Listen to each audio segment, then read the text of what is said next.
So welcome everyone to another exciting week of our Mission Matters Twitter Spaces, where we host these weekly shows, change up a variety of topics. We bring our authors and our podcasters together. So for many of you, this conversation is recorded. And for those tuning in for the first time, Mission Matters is a media brand focused on the needs of entrepreneurs, executives, experts, and enterprises.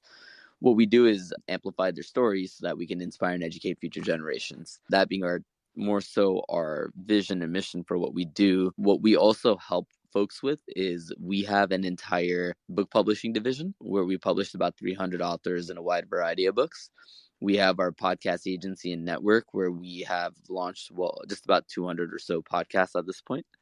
We also have our PR division, which we newly launched, and then also our marketing division as well, which we also just newly launched. So we do full-scale internet marketing. So through all of those different divisions, we help people share their stories and ultimately help them accomplish their missions. So really get it out there. And so that being said, we have a few of our authors, our podcasters here with us. And what we're going to do is introduce or allow each of them to just introduce themselves real briefly. My counterpart, Adam, is just going to go around the room and coordinate ask a few questions. And these conversations are kind of like a dinner conversation, as if you're like at the dinner table, hanging out with a few friends and, allowing each person to connect and more so share their insights on, some of the topics. So this week's topic is what's the formula to build a brand that stands out? And so with that, I am going to pass it to Adam. And why don't we go around and do some intros? Awesome. Thank you, Chirag. And just a quick note on etiquette here. We are recording this. We'll be distributing it on the website, all that good stuff. And people that listen to the audio only won't necessarily be able to know who's talking. So because they're not live on this. So helpful if you say your name first. So again, Chirag said my name. So Adam Torres, a co-founder over at Mission Matters. And let's just maybe go around the room and everybody just kind of announce who you are, your title, and maybe what you do. Lakeisha, we'll start with you, please. Hi, I'm Lakeisha Mazer. I'm the Business Development Advisor of Legal Help for Biz.com, also one of the Mission Matters authors, Volume 8, as well as a podcast hostess on the Mission Matters Podcast Network, Overlooked Business Basics. Awesome. So good to have you here on and good to reconnect after the holidays. We'll go next to Matt, if you want to introduce yourself. So I am Matt Cook. I am the Director of Agency at Mission Matters. So basically all things podcast are what I work on. Awesome. And then Jessie, so good to see you again. Hi guys. Well, Jessie Williams here. I am a CPA. I run a small tax and accounting practice out of New Jersey City to be exact. New York license, but just live in Jersey. Yeah, I'm one of the authors. I forgot what volume. I never remember. And it was an awesome experience looking into doing some podcasts for months now. Just haven't been able to pull the trigger. Yeah, that's mainly it about me. Awesome. Well, good to have you back. And I guess just to get us kicked off here, I know we got a lot of big brand building people here. Matt, Lakeisha, Chirag, Jessie. Who wants to get us started? Like, what does it take to build a brand that stands out? Okay, I'm going to take this one. Don't everybody jump in. I'm going to take this one because one of the companies that stood out in the question was Liquid Death. And I am all about Liquid Death. I just drank some somewhere in October when I know the new flavors were in the store. It's sparkling mountain water. And one of the formulas to beat shock, can I just say shock? Because that's what I think of when I think of Liquid Death. Yes, the title is amazing, but when I first saw their commercial, it was a party of elementary school kids. And it made you think of a frat house kegger party, okay? And they had the kids hooping and screaming and partying. And I forgot the song that they were playing, but it was definitely like a hard rock song. You've seen kids with Sharpie marker on their forehead. Then you had the little kid, he had an arm full of this Liquid Death, which you still really weren't sure what it was because you were like, what is this commercial? It's shocking. Where are the parents? And he's handing out these tall boys. Basically, that's what they're called. the brewery industry, the tall boys, to these kids, and they're guzzling it and it's pouring down their face. And you're still just looking because you're like, what is this? Like, what? And the imagery was so frat. And then it kind of cuts a little bit to where you see like this lady. And I'm like, oh, okay. You see the commercial calms down for a quick minute. And she's got like the tall boy and she's like guzzling. And you could like see the water going down her throat. And you're like, what? And then like as the camera pans down, there's like this baby bump. And then it cuts to the product, Murder Your Thirst. And I was like, what is that? That is amazing. That is well done. Shock. Oh my goodness. You're a good storyteller. I mean, for me, it's interesting. And a question that's here, like, what's a formula to build a brand that stands out? Here's the thing, right? I think people always want to stand out and do something. And when you look at them, they look like they're outside of their bubble, or they're outside a fish out of water. And I think I was looking at something the other day, and it was saying, like, you have to ask yourself, what is it? How do you want to be perceived? What do you think you're putting out? And how are people feeling or saying about you when you leave the room? And that's pretty much what your brand is. And you could control a lot of that. So I think sometimes asking yourself, what experience you want people to feel from you, your business, and try to be consistent in that. If you want to have a brand where you're, a CPA like myself, who could, anyone could pick up the phone, it's easy to talk to. Oh, Jessie's big on education. Then I can't be annoyed when a client just calls me out of the blue and asks me a quote unquote stupid question, right? So I have to give them that feeling and that same experience, whether I come across on LinkedIn, Instagram, anywhere in my life. I want someone to feel that same experience that I'm trying to project. And that's technically what my brand is. So I have to show up like that in everywhere that I go, and represent myself in a consistent manner. And, we also got to look at, if, most people know, if I'm coming to present myself to something, I'm going to give you a good presentation. Like, I'm going to clean up well. Like, you're probably never going to see me present in like sweats. Not anything is wrong with that, but when people see me with sweats, they get very shocked. Like, yeah, I wear sweats. I'm a regular person. But it's just that my brand is exactly what you see in this picture, like makeup done, red lips, and maybe glasses or something like that. And I'm always wearing black for the most part. So it's something that I didn't just happen to land on. Like, I thought about these things and I'm thinking about it more. So as I go into the podcast world, how do I want my audience to feel? Like, I didn't want to just jump into podcasts because I feel like half the world is doing it. I wanted to think about these things as opposed to having someone else think about it for me, because I really didn't know how I wanted to get into podcasts, how I want to become a coach. Like, what is my brand? And I had to start with my bread and butter. Like, how is my clients being, how is their experience with me? And that's how I kind of looked at my brand and how I stand out from any other CPA. It's just being approachable, being able to, explain stuff, the education side of things, and explain in a way in which your grandmother can understand. That's what I want my brand to be, and just be friendly, empathetic, and a little bit approachable too. I love that, Jessie. And also, Lakeisha, love the storytelling there, but that is what makes a great brand, right? Is being able to resonate with a brand. And it's that storytelling of a brand. And both of you hit on that, whether it's perception of a brand and how you present yourself, you're telling a story in a way. And that's what people can gravitate to. And that's what creates brands that really stand out. And in addition to that, if your brand is different, and guess what? Every individual is different. So a lot of times, brands that really stand out, I think of the Jordan brand, right? One of the most iconic brands in sports is Michael Jordan's Jordan brand. I mean, still, those shoes or sneakers are the most popular that you'll find. and it's one of the largest brands you'll find. And yet Nike is attached to that. But when you think of Jordan, you think of Jordan and just the Jordan brand. You don't really think of Nike within that.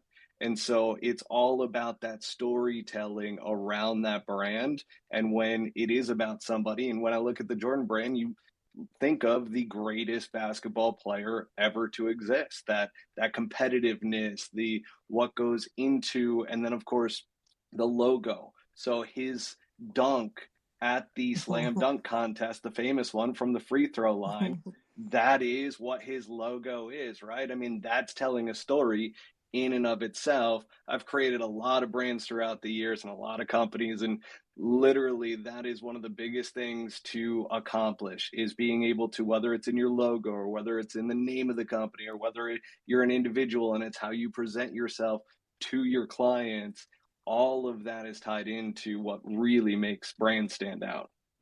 Yeah, I was gonna add to that. I think there's a few things that go into building a brand. Starting off with like the core culture and knowing who your target avatar is, of like who your target client is, so that you could speak to them culturally and contextually, so that you can get your message across, whatever that might be, right? Whether it's the Jordan brand, whether it's Liquid Death, whether it's Apple, iPhones, or whether you're starting something niche, right? And then it's knowing who that target market is and speaking to them. I think there's a lot of direct ways you can do that now. That's a lot easier, right? Social media allows you to connect with exactly who you want to connect with. So whether you're a music festival like a Coachella, or whether you're, what have you. So it's off with you first identifying who your exact customer is, and the more niche you can get, the better. Then it goes into what are your core values that relate to that, and it's more so targeting. So it's like kind of having like a brand Bible, so what your brand stands for,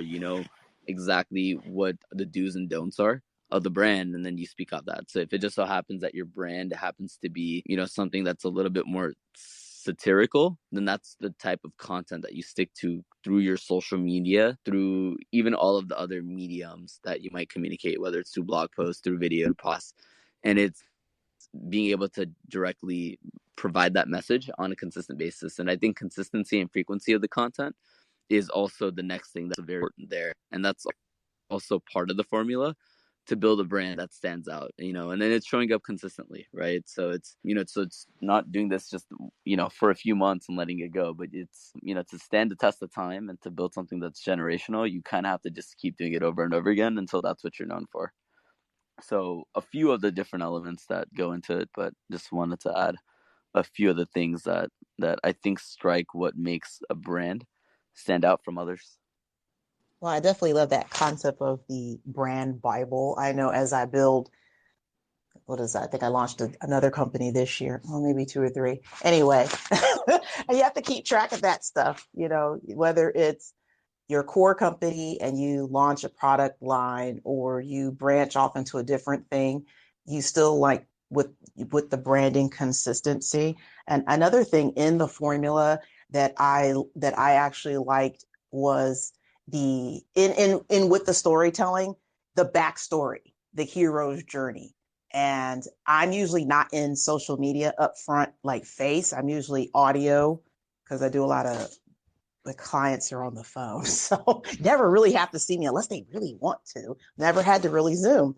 So Instagram was something that I just had to do because as people met me in person, they were like, oh, do you have an Instagram account? And I'm like, no, why? I can barely be on LinkedIn. I can barely be consistently showing up on LinkedIn. So why would I have an Instagram account?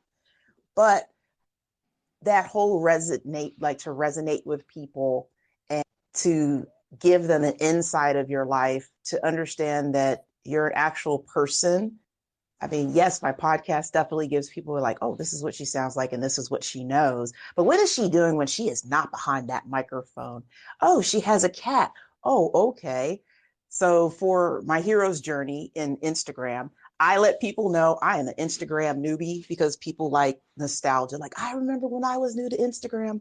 And so that's what I play on. And because I try to post real photos. And what I mean by real photos is it's like at least you make sure your nose is clean. You can have some flyaways. I mean, I think there is like some hygienic etiquette that you should always adhere to when you are doing photos, no matter what platform you post them on. But I had pajama pants on. And I didn't know it. It didn't occur to me that I had pajama pants on. I mean, not really. I was just petting my cat. And I was like, oh, cool. I try to like share my Instagram account with the cat because that's kind of like the other half of my life when I'm not doing business. And it occurred to me that I had fleecy socks on and these snowflake pants when I shot the reel, just to say I posted something. And I thought, well, let's address that. Yes, these are fleecy pants. Yes, I look good in them. And yes, I am dressed for the day, but not to go out in public, quote, quote. So they know, like, I can wear this in the house and it's okay. I'm dressed for the day. I'm warm, but I'm not going to go out in public like that. And if you are going to see me, chances are I'm going to be having red hair at any given moment, unless I'm really unless my outfit determines that red is not it. But I'm okay with you seeing me in like 15 different hairstyles and 2 different lipsticks. It doesn't change for my brand and what I'm talking about. You're kind of looking at it like, wait, what? Didn't she have?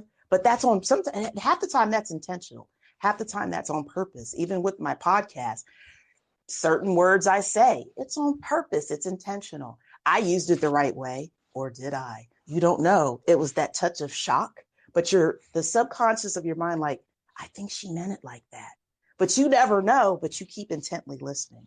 And that's how I'm growing in my journey on building my brand. So there's your realism, there's your storytelling, and then I still keep it clean with my values and what I say and certain way of how I say it. Yeah, I definitely could relate to that social media post and, just being free. And I think Adam could attest. He always teased me on this.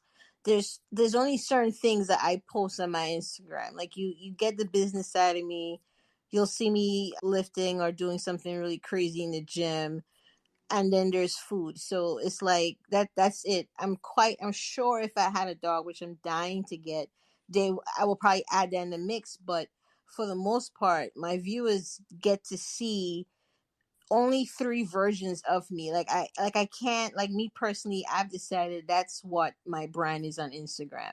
Anything else goes on stories. Like, I don't even think the world knows I'm married. Like, he doesn't even get a display on Instagram. Like, maybe on Facebook, but it's like, I choose to use the different platforms of social media for different things and show up in different ways because they're not all the same, right? So definitely giving people a glimpse of your life is something that it definitely helps the brand because there's other lawyers that are very buttoned up and you know what I mean, and here you are with your cat and you know what I mean, it like, okay, this is cool, and so I think it's nice when people see that about us as a different side of us, and people want to relate to us as well too. That's the next thing. It's like, oh, okay, well, I guess I'm an accountant and I work out too. And I get that from other CPAs as well. There's like, I had no idea you were into this. Me too. And we totally connect and then we share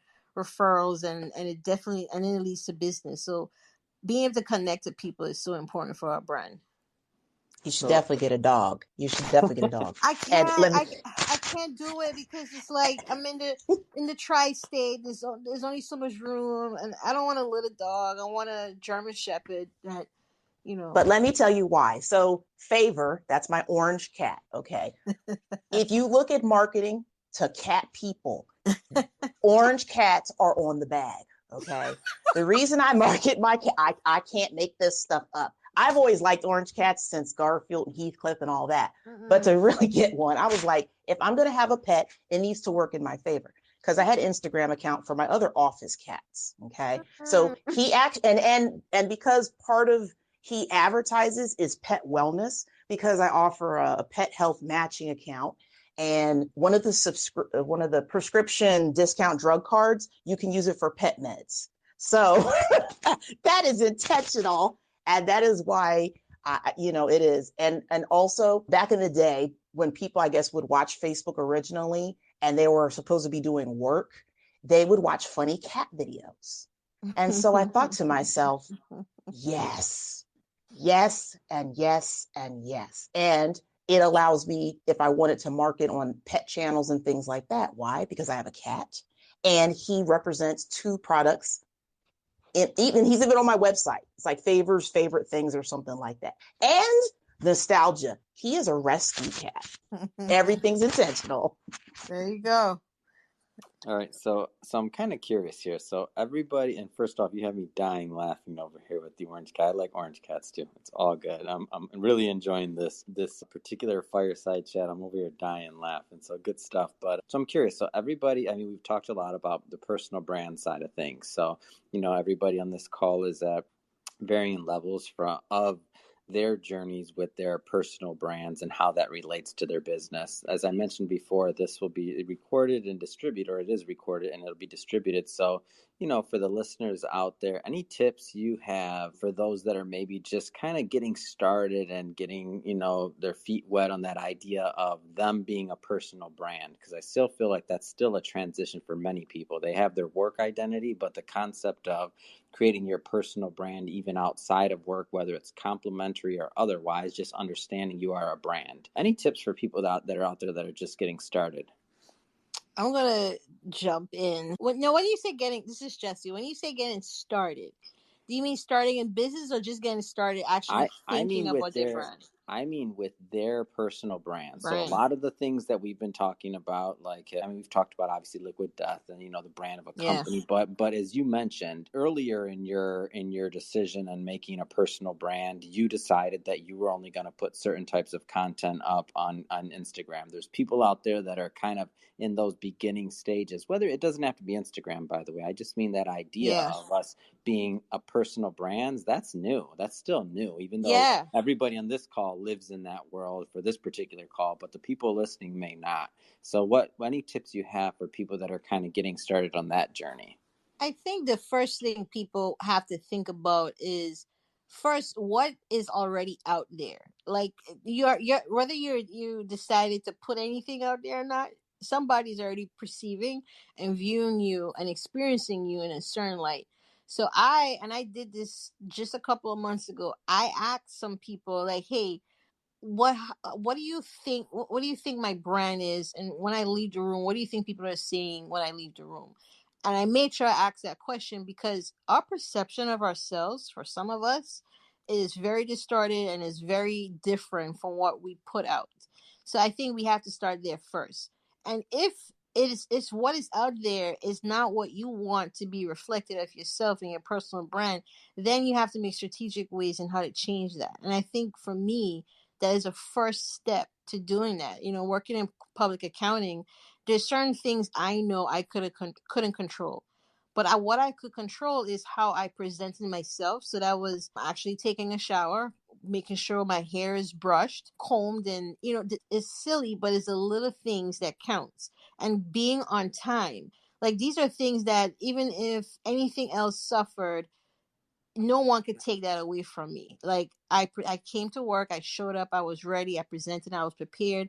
A lot of the things that I could control, I made sure I controlled it and presented in that way the best as I possibly could. So anything that's outside of my control, I mean, it's nothing I could do about it. But when I wanted to change the way how I was being perceived, I had to ask, what are people saying about me? What are my reviews I'm getting from my peers, from my managers? And am I liking it? If not, then I need to figure out why am I showing up this way and what can I do to change it if I couldn't, if I cared. And the same thing now with my business. If I'm really trying to focus on that brand, it's important what my clients are feeling and saying. So I have to ask, you know what I mean? Like, are they happy to give reviews? Are they happy to get a call from me? Am I happy to get a call from them? And if that's not the case, do I care to change it? And then I start how to change it. So I think starting in with ways and knowing exactly what you're putting out there before you decide to make a change, or if a change needs to be made. Well, this is Lakeisha. I mean, I definitely agree with that. Definitely ask those peers and ask those clients and receive that positive, insightful feedback. Receive that insightful feedback, because it's actually character is what's said about you when you leave the room. So, and I got the worksheet out, there was something everyone kept having this, the gurus, right? The gurus always have, that I've seen on LinkedIn, they always have what they do, but they always have these 3 words. And I'm like, what is this 3-word thing, right? I didn't Google it. I just seen it had 3 words and thought to myself, well, if you can describe me in 3 words, that's me, my opinion of me in 3 words, what would it be? And I'm like, dedicated, quirky, and honest. Because unfortunately, I care more than the other people care.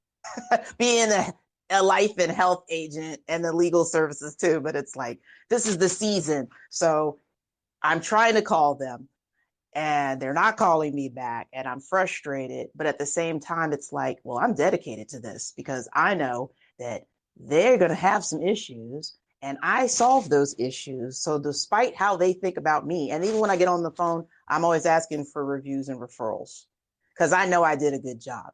Like, it's a dangerous world of how I help people. So I figure, I don't think you can get no more to the street than that, than in the insurance industry, especially health insurance and how things go. But, and also quirky, because when they do get me on the phone, I'm going to have that conversation and then they tell me the most awkward things. And I've been in the most awkward places where people are on the phone with me. I've been on the opera room table with people. I've been pulled over to the side of the road. I've been at the dinner table.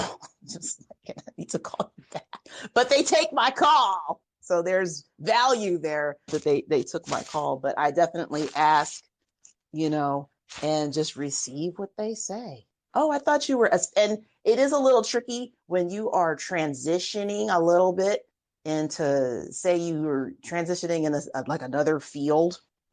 As not, I won't say it's totally opposite, because you can have peers in that field that can kind of tell you the groundwater on it. But yeah, oh, I thought you were known for this. I mean, for a good while, for the 6 years I was a elementary school noon duty watching 4 classes of kindergartners. So someone is hard to believe, like, wait, what? You own a legal service agency? I go to work for the school district. And I'm like, yeah, but that's my end, see, because I care about the youth. I'm an advocate for child identity theft and health and safety. So it all ties together.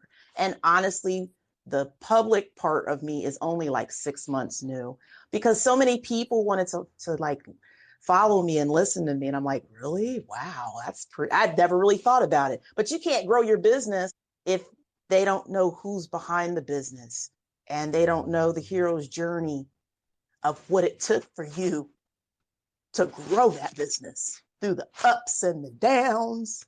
And even when I talk about it, I get a little emotional. And I know people still resonate with that because they can think back, oh man, I remember when I had that good day. I remember when I had that bad day. And I still kept pushing, because overall, that branding, when they see it through the growth, they're with you, and you inspire someone. And overall, the whole legacy part of it. And I think that's what keeps me going. I mean, I never really thought about it. I had the year of me, and I'm like, I've never had a year of me. I'm usually the servant to others, but the year of me shows other people who I am at the forefront and why I'm able to do for others. And it's because of it, like I can now step out of my business's shadow a little bit instead of just being the operator, and kind of be the face. And it's okay. And it's awkward. And I'm totally okay with people seeing me be awkward, because it allows those full-time the full-time people that have jobs that have that side hustle. It encourages them to know that they can have a smooth transition. I like that. That smooth transition. That was definitely me, but it was nothing smooth about it. Well, who goes after that? I'll tell you that, Lakeisha.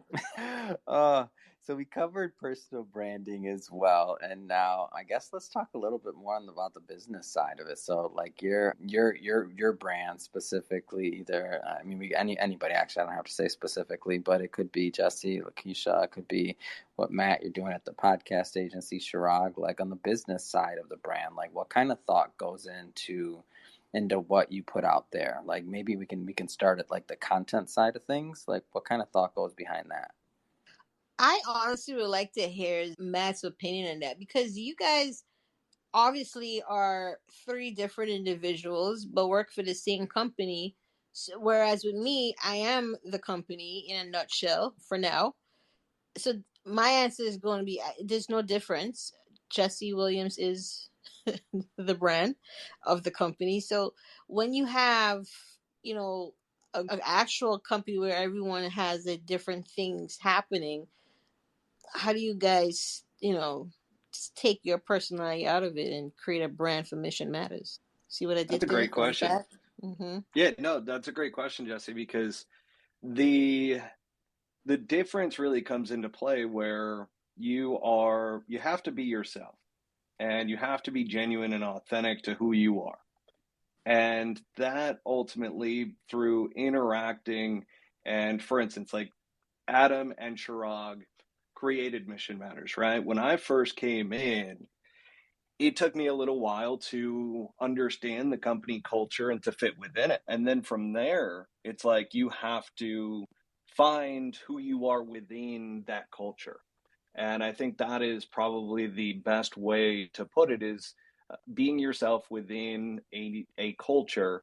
And then if you're a great fit within that culture, you're going to see that, and you're going to feel that as a customer, as somebody who works, like for instance, if you're a published author and then you come over and create a podcast with us, from there you're going to see what those differences are like, but you're going to get the Mission Matters feel no matter where you're at within the company. It's going to have that same culture and that same feel to it. And that's where I think with creating podcasts and with producing podcasts and working with our podcast network hosts, that it really is that, that feel from myself being within the culture of Mission Matters and producing shows that fit within that culture, but at the same time, allowing the hosts to be themselves and to be themselves within that culture. And I think that's what creates a really consistent product and consistent shows that are going out,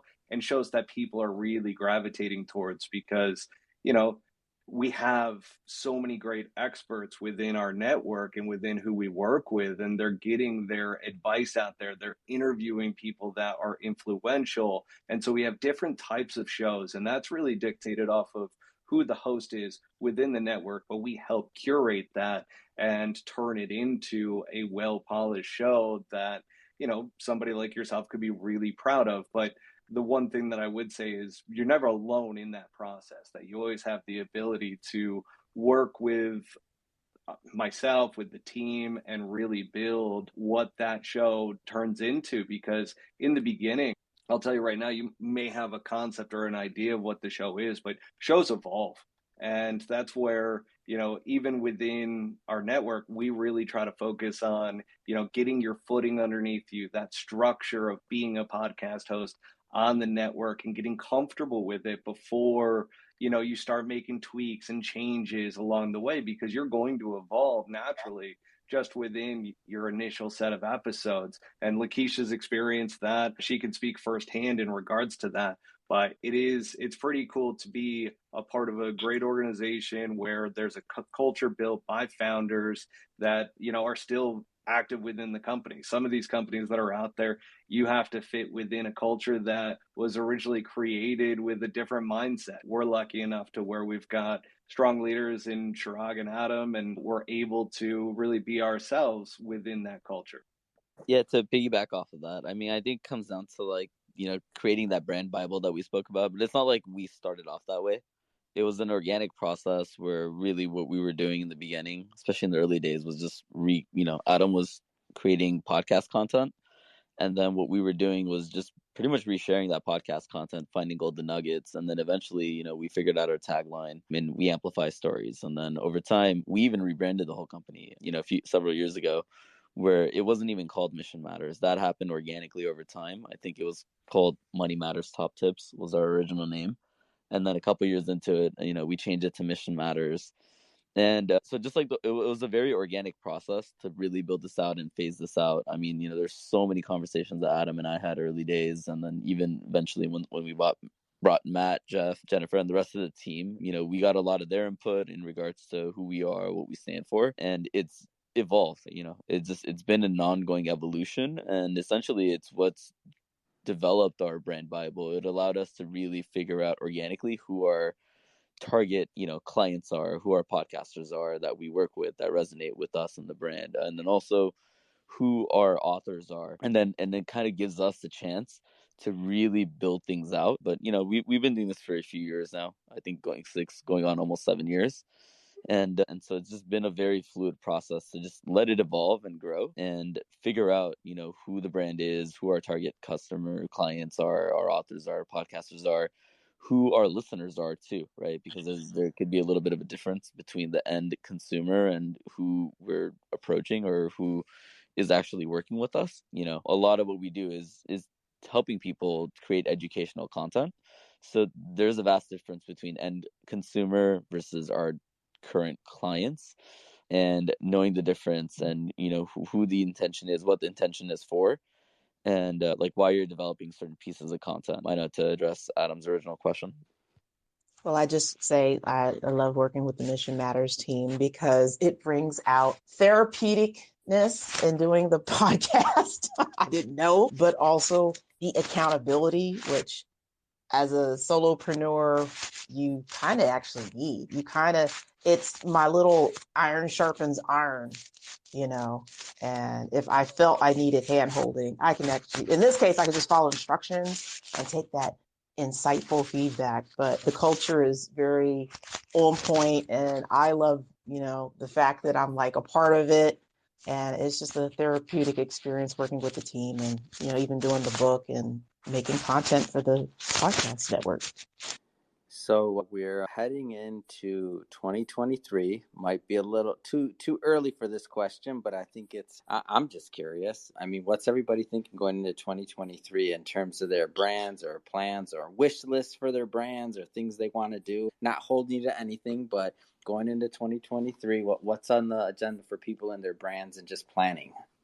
Just never too early. In fact, it's too late if you're now thinking about it. I mean, I start planning since October, just how I want my year to look. And it's just planning in the last quarter. That's all we do is just plan. And I think for the first time, I'm actually really taking my branding seriously and being a little bit more intentional, because there's things that I want to do down the road, and I don't want to, with tax and accounting, yes, the demand is there, but when you want to work with certain type of clientele, you got to bring the dance to them. So it's more like a push marketing in a sense. And when it comes to me being seen as a coach, as a thought leader, I don't want to push that off. I want people to see that just from my content, from what I put out, and just say, hey, I would like to talk to you about such and such. So I'm thinking about that. It's not something that you just could, like a lot of people, they wake up and they say they're a coach and, you just like, how?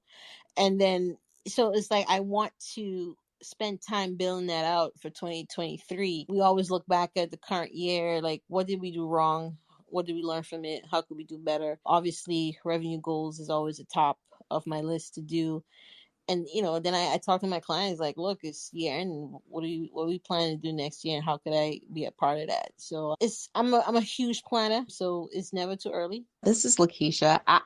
I actually have it in my marketing sales plan that I'm not supposed to think about that until December. I literally, it says, it's got my ultimate outcome. I need 50 applications of health insurance. I'm supposed to make 100 calls a month. And then it says projects, sales and marketing planning, and take some collaboration meetings. And it says organizing for taxes, self-care, and home care. And that's my month of December. I wrote it down. It's the sales and marketing plan. Like that's what I'm supposed to do for that. Oh my God, you're funny. I like how like we are like totally opposite, but it's hilarious. You know what I mean? Like I honestly, for me, like, do I think it is late for me to start that now? Absolutely. And that's only because guess what? When January gets here, that's when every business owner wakes up like, oh my gosh, I didn't do my books for the entire year. I'm not ready for tax season. Let me call. So it's like I start getting busy, obviously, sometimes even in December. So if I wait to plan my year starting December, I will be, in deep doo-doo. So for me, it's too late for me. So maybe that's the angle that I'm coming from, and maybe my year end is just kind of pretty much done after September 15 or October 15 in terms of the tax, deadline. So definitely, and I'm not like this person where year end, all right, we gotta close it at bang. Like I have a plan that I'm consistently working on every year, every month, every day.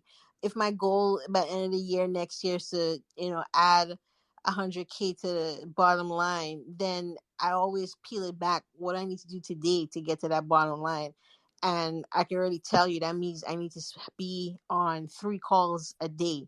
I need to speak to a new person like every day, and it has to be at least 3 people. So if Friday comes and my calendar isn't full for the next week, then guess what? I need to spend Friday making some emails, or I need to pick up the phone and call people, because speaking to people and connecting is what drives sales. And that's what I can do every day. So it's a constant thing. Like the plan doesn't really change. It probably just get intensified.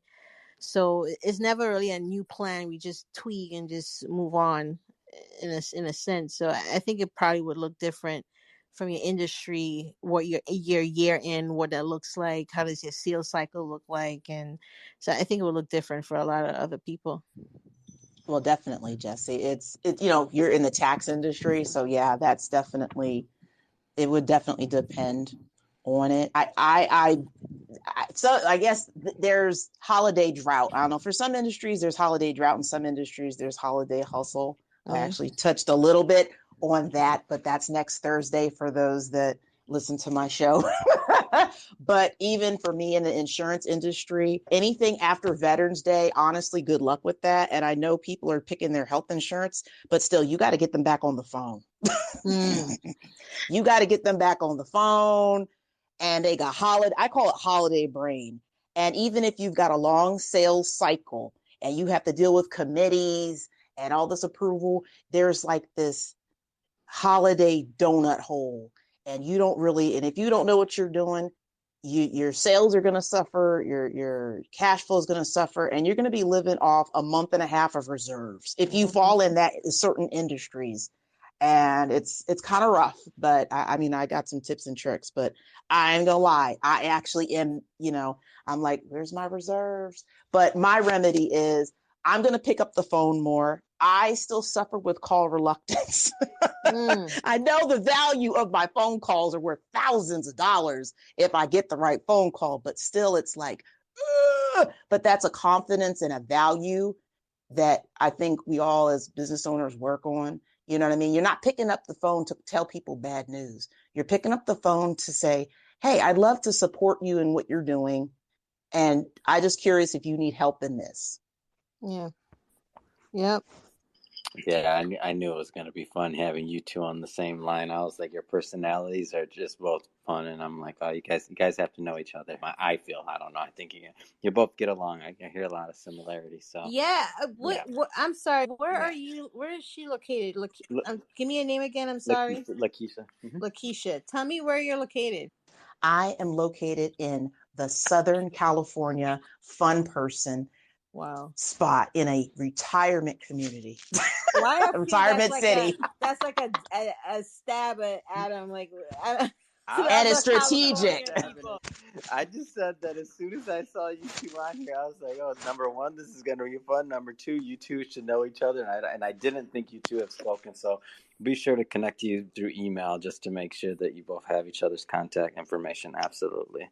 I followed on Twitter. Oh, I you're already followed on there. Twitter. You're Yeah, already I on it. think I did as well. I think because I'm always in California, and I'm not gonna lie. Like Adam, I reached out to Adam. I was in California. It was crickets over there. I guess he was too busy for me. So I'll try my new California friend and Oh, see if that works. Hey, oh, I'm cooler in person. I'm just saying. You could ask Adam. I've been to Beverly Hills. Maybe, you know what I mean? Like I was willing to travel 6 hours to see Adam wherever, oh, come But on. it's all good, Oh, Maybe I have to tell you, like, book you 3 months in advance and oh get on my your God. calendar. Oh, come on, come on. I'm not gonna let that go. I know. Well, on that note, Shirag, I think we're coming to the top of the hour. What a So what do we do? Any final thoughts? any other final thoughts or any thank you, Shirag, for the bailout. Any final thoughts as we kind of wrap it up on building a brand or what it takes to stand out? Thank you for all the laughter, Shirag. Appreciate it. I guess we're good. One more for good luck. Perfect. All right, thank you. So with that, thanks everyone for chiming in. These conversations are recorded, so we'll be sharing it once this goes live and it's edited with everyone soon. And tune in next week. Again, these conversations always take place Thursday at 4 p.m. PST, 7 p.m. EST. And with that, thanks everyone, and looking forward to seeing you all next week. Thank you. Awesome. Thank you. All right, Thanks for bye, having guys. me. Bye-bye.